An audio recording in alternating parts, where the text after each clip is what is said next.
Passe souvent la méthode du triple hook pour commencer tes vidéos, pour vraiment attirer l'attention de tes viewers, arrêter les gens de scroller pour qu'ils écoutent ton vidéo en entier.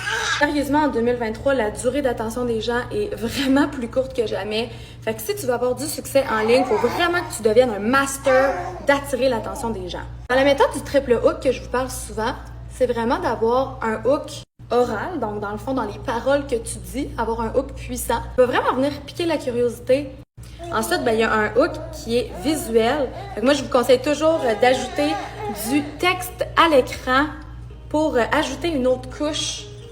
Parce qu'il y a des gens qui sont visuels, il y a des gens qui sont auditifs, puis tu veux te donner le plus de chances que les gens arrêtent de scroller et regardent ton contenu. Et le troisième hook, il est un peu plus sneaky. Il n'est pas nécessairement clair. Tu peux pas nécessairement te rendre compte.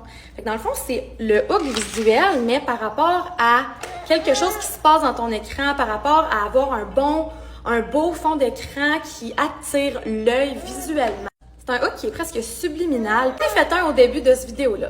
Il y a énormément d'influenceurs qui font ce truc-là. As-tu remarqué que je me mettais du baume à lèvres au début de mon vidéo? On s'entend que c'est pas un élément compliqué à ajouter, mais ça peut faire vraiment toute la différence. Parce que c'est comme si de manière subconsciente, quand tu as l'air occupé ou que tu as juste l'air d'être relax puis d'avoir une conversation avec tes amis, ben les gens te trouvent vraiment plus naturel puis vont être vraiment plus portés à t'écouter. Il y a vraiment un gros côté de psychologie pour réussir sur les réseaux sociaux. Puis là, je viens juste de te partager la méthode du triple hook, mais j'ai aussi beaucoup d'autres stratégies comme ça. Fait que si tu aimerais en savoir plus et avoir du succès sur les réseaux sociaux, abonne-toi et commente partie 2!